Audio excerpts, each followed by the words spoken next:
आप सभी को राधे राधे, जय श्री कृष्णा। मैं सूर्यकांत द्विवेदी कैवल्य एस्ट्रो वर्ल्ड में आप सभी लोगों का एक बार पुनः से हार्दिक स्वागत करता हूं।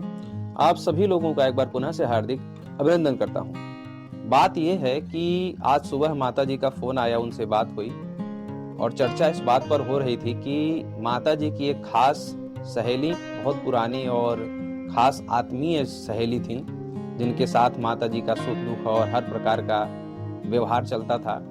उनका देहावसान हो गया 15 दिन पहले।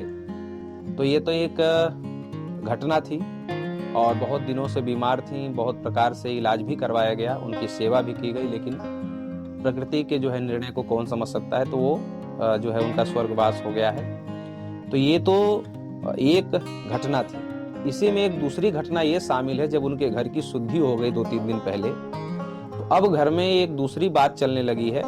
और ये घटना उनके परिवार में स्पेशल नहीं है, ऐसे बहुत लोगों के साथ ये हो सकता है। तो सभी के प्रश्नों का उत्तर शास्त्रीय और वैज्ञानिक तरीके से मैं करने वाला हूं।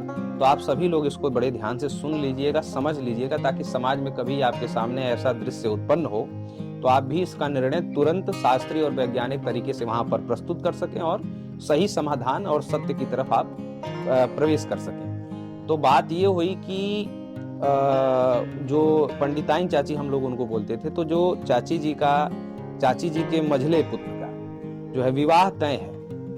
अब विवाह तय है और जो है असमय उनकी माता जी, मतलब वो जो चाची जी हैं, पंडिताइन चाची जी, तो वो जो है स्वर्गवास सिधार गई हैं।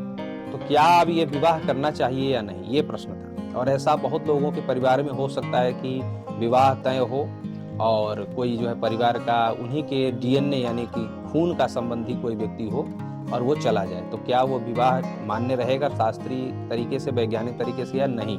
तो आप लोग दोनों ही तरीके सीख लीजिए और समझ लीजिए, ताकि समाधान आप लोग तुरंत कर सकें और सही फैसले पर आप लोग तुरंत पहुंच सकें, किसी से पूछने की आवश्यकता नहीं हो। कैवल्य गुरु पर ही आपको बता दिया जा रहा है। तो बात यह है कि दो प्रकार से बताऊंगा मैं आप लोगों को, दो प्रकार से समझिए। एक तो उस मौत से पहले विवाह तय था या नहीं, ये आप लोग डिसाइड कर लीजिए। मौत होने के बाद जो एक वार्षिक दोष लगता है, मतलब पुराने लोगों का और शास्त्रों में कहना है कि 1 वर्ष तक कोई भी शुभ जो है मांगलिक कृत्य न किए जाएं, ये निषेध है शास्त्रों में। तो यही निषेध लोग जानते हैं और इसी निषेध के कारण लोग 1 वर्ष तक कोई भी शुभ कार्य नहीं करते। तो क्या ये विवाह हो सकता है जो कि मृत्यु से पहले ही, मृत्यु से कहा जाए कि साल 6 महीने पहले अगर वो विवाह तय हुआ है और उस 7-6 महीने के बाद विवाह होने से पहले कोई अगर परिजन, खून का रिश्ता वाला कोई परिजन अगर मर जाता है, तो विवाह हो सकता है या नहीं। तो ऐसे समझ लीजिए कि साल भर पहले मना क्यों किया जाता है, वार्षिक क्या है। जब किसी के घर में मृत्यु हो जाती है तो वार्षिक क्यों मनाया जाता है और शुभ कार्य क्यों नहीं कर सकते, वो पहले समझ लीजिए। और शास्त्रीय, दैवीय भाषा और वैज्ञानिक भाषा दोनों में समझा दूंगा आप लोगों को। तो जब कहीं पर मरण होता है और उसके घर जब कोई मरण के बाद जब कोई मांगलिक कार्य किया जाता है, तो देवताओं का आवाहन होता है। तो उसमें आप ये समझ लीजिए कि हम देवताओं को आदेश देने वाले नहीं हैं, हम लोग देवताओं का आदेश पालन करने वाले इंसान हैं। हम मानव हैं, हम देवता नहीं हैं। हम केवल विनती और याचना कर सकते हैं कि देवताओं के मंत्रों से ब्राह्मण याचना कर सकता है कि हे देव, आप पधारें, अमुक व्यक्ति, अमुक गोत्रीय के घर जो है ये शुभ कार्य होने जा रहा है, आप कृपा करके आसन ग्रहण करें। ये ब्राह्मण मंत्रों के द्वारा निवेदन कर सकते हैं। देवता आए या ना आए ये उनकी मर्जी है। बहुत से ऐसे देवता हैं जो वार्षिक, जब आप 1 वर्ष नहीं हुआ रहता है उसके पहले जब मांगलिक कार्य करते हैं, तो देवताओं का जब आवाहन होता है तो देवता गण, बहुत से ऐसे गण होते हैं आ भी जाते हैं, बहुत से ऐसे गण होते हैं नहीं आते। एक तो ये समझ लीजिए, बहुत लोगों को ये उपहास या मजाक लग रहा होगा, लेकिन यही सत्य है। आप जब परख करके देखेंगे तो समझ में आएगा।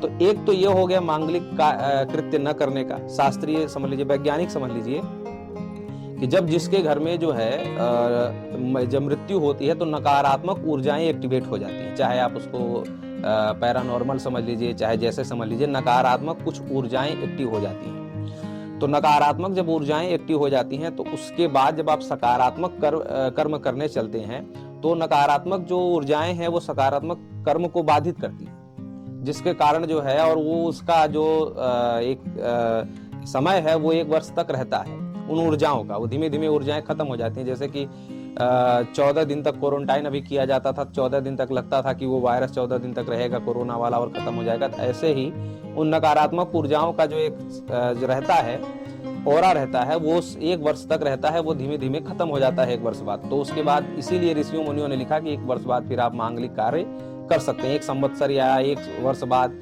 आप वो मांगलिक कार्य कर सकते हैं, वो ऊर्जाएं खत्म हो जाएं। ये वैज्ञानिक दृष्टिकोण है। तो कहने का अभिप्राय ये है कि 1 वर्ष के अंदर जो शुभ कर्म निषेध किया गया है वो मरने के बाद अगर आप शुरू करेंगे उसके लिए है।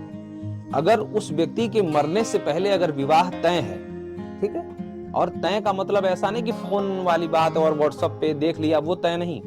तय का तात्पर्य यह है कि मांगलिक कुछ कृत्य उस विवाह के नाम से या उस शुभ कर्म के नाम से कुछ मांगलिक कृत्य हो चुके हों। तात्पर्य यह है, जैसे विवाह को ही उदाहरण ले लें, जैसे इनका विवाह, अभी विवाह का संशय चल रहा था पंडिताइन चाची के घर में, तो संशय ये था, तो लेकिन इनका विवाह तय था। और तय का मतलब फोन वाला नहीं, कुछ मांगलिक कृत्यों के माध्यम से तय हो। तात्पर्य यह है कि हमारे पूर्वांचल में बोलते हैं कि विवाह से पहले 2 प्रक्रियाएं होती हैं। एक होता है परीक्षा और एक होता है तिलक। या आप लोगों के यहाँ कहीं फलदान बोला जाता है, कहीं कुछ, लेकिन पूर्वांचल और लगभग उत्तर भारत में यही बोला जाता है कि परीक्षा, विवाह से पहले 2 होता है, परीक्षा और जो है तिलक।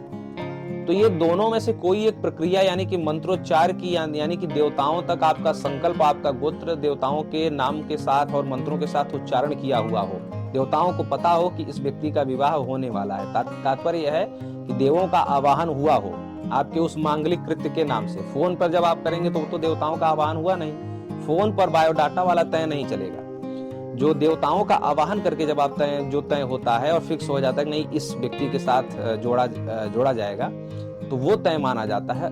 उस तय के बाद अगर कोई मरता है और संबंधित डेट से जो है पहले मर जाता है, विवाह होने के कुछ दिन पहले मर जाता है, तो आप संबंधित डेट पर विवाह कर सकते हैं। एक प्रश्न और है कि अगर विवाह जिस दिन तय है, विवाह मान लीजिए किसी का 12 तारीख को विवाह तय है और अगर 1 तारीख को मृत्यु हुई तो परिवार सूतक में ही रहेगा, तो विवाह तो कर नहीं पाएगा। तो फिर उस विवाह को 1.25 महीने आप आगे बढ़ाना पड़ेगा आपको, मतलब 45 दिन या 40 दिन आपको आगे बढ़ाना पड़ेगा, लेकिन 1 वर्ष का इंतजार नहीं करना पड़ेगा। अगर विवाह तय है, विवाह वाली तिथि के आसपास ही किसी की मृत्यु हो जाती है, तो वो सूतक तो आपको मनाना पड़ेगा। सूतक काल में आप विवाह नहीं कर सकते, लेकिन 1.25 महीने बाद आप वही विवाह कर सकते हैं। 1 वर्ष का इंतजार नहीं करना पड़ेगा। बहुत लोग कहेंगे गुरुदेव इसके पीछे वैज्ञानिक और शास्त्रीय दृष्टिकोण क्या है? वो ये है कि जब पहले से वो विवाह तय हो जाता है तो देवताओं का एक कवच, देवताओं को जब आप आह्वान करते हैं रक्षा के लिए, तो देवताओं का एक कवच उस विवाह के ऊपर आश्रित रहता है। उन दोनों वर वधू के ऊपर विवाह का एक कवच रहता है। विवाह का आशीर्वाद समझ लीजिए, या फिर विवाह की सकारात्मक ऊर्जा वैज्ञानिक भाषा में समझ लीजिए कि एक्टिवेट रहती है, जिसके कारण उस अमांगलिक या जो सूतक लगा है उसका विशेष प्रभाव उस जोड़े पर या उस मांगलिक कृत्य पर नहीं पड़ पाता है, कवच होने के कारण या जो भी समझ लीजिए ऊर्जा होने के कारण नहीं पड़ पाता है। तो जब आगे आप करते हैं तो शुभता को पुनः प्राप्त हो जाता है, अशुभता उस कृत्य पर नहीं रह जाती। लेकिन वो पहले से जो तय है वो वैदिक तरीके से और देवताओं के पूर्ण आवाहन आदि के माध्यम से वो तय होना चाहिए, फोन वगैरह वाला नहीं होना चाहिए, तो उसका असर कम पड़ पाता है। आप उदाहरण के तौर से ऐसे समझ लीजिए, जैसे कि लोहा को आप खूब गर्म करिए, और गर्म करने के बाद एकदम जब लाल हो जाए तो आप उस पर ठंडा पानी फेंकिए, ठीक है, तो उसका असर खत्म नहीं हो जाएगा। वो ठंडे पानी के नाते थोड़ा बहुत ढीला जरूर पड़ जाता है, या थोड़ा बहुत देखने में उसका जो लालपन है लोहे का वो खत्म हो जाएगा, लेकिन वो खोलता ही रहता है, अंदर से जलता ही, छुएंगे तो चमड़ा खींच लेगा। लोहा ऐसा होता है। तो ऐसे ही जब सूतक लग जाता है तो वो 12 दिन बाद 13 दिन बाद ऐसा लगता है कि अब धीमे धीमे शोक खत्म हो गया है, आत्माएं चली गई होंगी, लेकिन वो आत्माओं के जाने के बाद भी वो एक नकारात्मकता वो बहुत देर बाद वो ठंडी होती है। जैसे लोहा कितना भी पानी डालिए लेकिन वो एक अपने समय से ही ठंडा होगा, तो ऐसे ही जो है अपने समय से एक वर्ष उसको लगता है खत्म होने में। तो जब वो खत्म हो जाता है तो उसके बाद आप मांगलिक कृत्य कर सकते हैं। और जब पहले से जिसका कवच बना हुआ है, पहले से जिसका देवताओं का आवाहन हुआ है उसके विवाह आदि में देवता पूर्ण रूप से संभागित होते हैं, क्योंकि पहले से ही वो लोग आपके विवाह को आशीर्वाद दे चुके हैं, तो उनको आना पड़ता है, आवाहन होता है मंत्रों के माध्यम से, वो लोग पूर्ण रूप से अपने गणों के सहित आते हैं। और अगर मृत्यु के बाद तय कर रहे हैं तो उसमें गारंटी नहीं है कि आएंगे कि नहीं आएंगे, सकारात्मक ऊर्जा बनेगी कि नहीं बनेगी, इसकी गारंटी नहीं है। तो आप लोग अगर ऐसे संशय में कभी फंसे, पहले से अगर वैदिक माध्यम से तय हुआ है तो वो विवाह 1.25 महीने बाद कर सकते हैं, अथवा विवाह के 2-3 महीने पहले कोई मरा है तो वो वार्षिक दोष मनाने की आवश्यकता नहीं है। और अगर ऐसा नहीं है तो फिर वार्षिक दोष मनाना पड़ेगा, 1 वर्ष बाद ही आप जो है विवाह कर पाएंगे, अगर मरने के बाद तय करना है या विवाह करना है तो, क्योंकि वो अमंगल खत्म नहीं होता है, वो धीमे धीमे वो जलते हुए लोहे की तरह धीमे धीमे ठंडा होता है। आप इस उदाहरण को समझ लीजिए।